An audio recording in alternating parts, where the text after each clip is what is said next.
CAPRI findings says 60% of Jamaicans do not want to work, while Mount Pleasant hold on to the top position in Premier League. This is Undiluted News. Mikey Bones reporting. The Caribbean Policy Research Institution, CAPRI, will look at the reasons why 60% of Jamaicans of working age and able-bodied are not interested in going to work. The findings are featured in CAPRI's study, Brian Gain, Solving the Labor Shortage and Competing for Global Talent, which was released last week. Priya Alexander, a CAPRI researcher, adds that one of the solutions for addressing the country's present labor and skills crisis is to find individuals outside of the labor sector. Ms. Alexander adds that understanding why some Jamaicans are avoiding employment would need extensive empirical research. She stated that the number one solution for addressing the issue in the short term is to expand immigration and make it simpler for foreign workers to fill the vacancies. Whoa, 60% don't want to work? Them favorite word, beg you, a thing no father. 12 people have been killed in 11 fatal crashes since the start of the year, and this is according to the Road Safety Unit, the RSU, which is located in the Island Traffic Authority. A total of 425 persons were killed in 384 fatal crashes last year. So far this year, motorcyclists account for 50% of the road users killed, pedestrians account for 25%, private motor vehicle drivers account for 17%, and private motor vehicle passengers account for 8%. Mark Golding, president of the People's National Party, has again called on the Andrew Holness-led administration to declare the date of the local government election. Speaking at a party conference in Hanover on Saturday night, Mr. Golding reiterated that the parliamentary opposition will not tolerate any additional delays in the election, which was last conducted in November of 2016.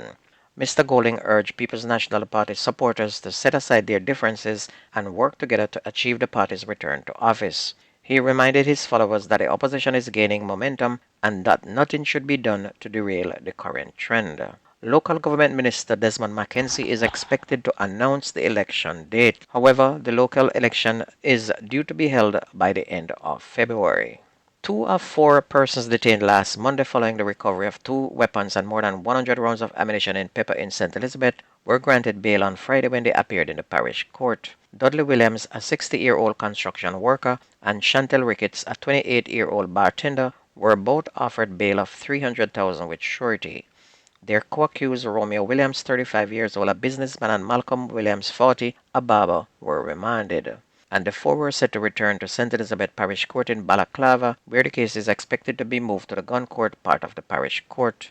On January 15, police raided 2 residents in Pepper, and during the raid, a 9mm pistol, a shotgun, and ammunition were confiscated. Karen Daly, 33, also known as Satan of R. Iron, a loaderman from Thompson Pen on Beacon Hill in St. Catherine, has been charged with numerous offenses. The allegations appear to come from an incident on Burke Road in Spanish Town on Saturday, December 16 of 2023, and it's alleged that Daly and another man were in a heated altercation when the accused stabbed the complainant with a ratchet knife before reportedly cutting the 2 front tires of his Toyota car and taking $30,000 from the vehicle. Daly was arrested and charged with robbery with aggravation, extortion, assault at common law, intentional destruction of property, and possession of an offensive weapon. Well, soon Satan is expected to be in hell. That's going to be court, then prison. Trelawney police have now reported that the parish's second murder since the beginning of the year following the shooting death of a higgler by an unknown shooter on Sunday night. And the dead man has been identified as 40-year-old Joel Coke, also known as O'Neill, from Troy District in Trelawney. According to Falmouth police, about 9 p.m., Coke was sitting in his motor vehicle on the Troy Main Road when he was approached by 2 men, one of whom had a gun. The gunman reported opened fire at Coke, hitting him multiple times in the upper body, and then fled on a motorcycle. Coke was assisted to hospital where he was pronounced dead, and no motive has been established for that deadly attack. Meanwhile, 30-year-old Upley Ebanks, a tire repairman of Bottom Road in Orange and St. James, was charged with murder following the death of a man at a football field in the parish on Sunday, January 14. The deceased has been identified as 40-year-old Santina Plummer, a laborer of Lilliput in St. James. Reports are that at about 11 p.m., Plummer went to the area to conduct a business transaction, during which an argument developed with a woman and Ebanks intervened. The quarrel between the 2 men became physical, and it's alleged that Ebanks used a stone to strike Plummer. The police were alerted, and on their arrival, the deceased was seen lying face down in a pool of blood with an injury to the head. Plummer, who was last seen running from the scene, was chased and then held by the police, and he was taken into custody where he was charged following a question and answer session. Kingston Central Police officers arrested and charged a 29-year-old Cassandra Brown of a Kingston 20 address with unlawful wounding and assault resulting in grievous bodily harm after an altercation on Duke Street in downtown Kingston on Tuesday, January 16. According to reports, Brown and another woman, thought to be a lawyer, got into an altercation about 2:20 p.m., during which Brown reportedly struck the other woman, causing her to lose a tooth. The incident was reported to the police, who took the complainant to the hospital, and the event was investigated and Brown was arrested and charged. She is expected to appear in the Kingston and St. Andrew Parish Court on Thursday, February 8. On to sports. World champions Shericka Jackson and Antonia Watson were named the 2023 R.J. Gleaner Sports Foundation National Sportswoman and Sportsman of the Year respectively during a ceremony held at the Jamaica Pegasus Hotel in New Kingston on Friday night.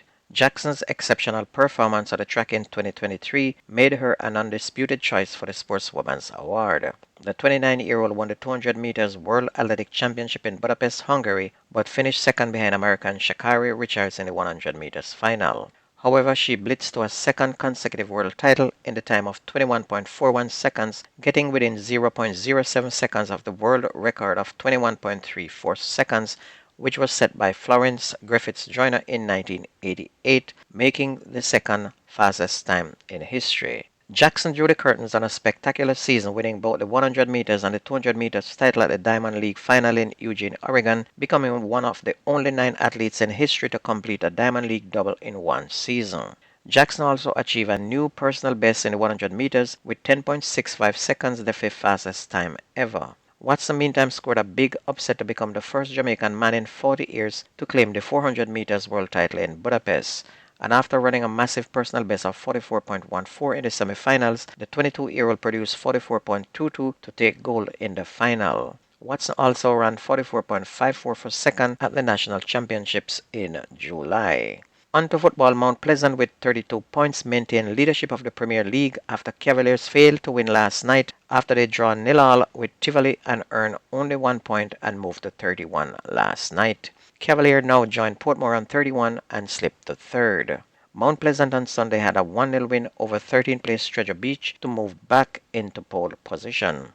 Portmore meantime put on a 2-0 beating of last place Lima Hall to move to 31 points and hold steady in second place. And in other games, 11th place Harborview and 9th place Vere United played to a 0-0 draw, while 10th place Humble Lions and 6th place Dunby Hodel also played to a 0-0 draw, while 8th place Montego Bay and 7th place Waterhouse played to a 2-2 draw last night to move to 19 and 20 points respectively. And don't forget that the best news and sports takes place on this radio station. If you missed the news on this station, please go to YouTube, type in Jamaican Undiluted News, listen, like, share, and subscribe. Please subscribe to keep it going. That's news and sports on your favorite radio. My name is Mikey Bones. I gone.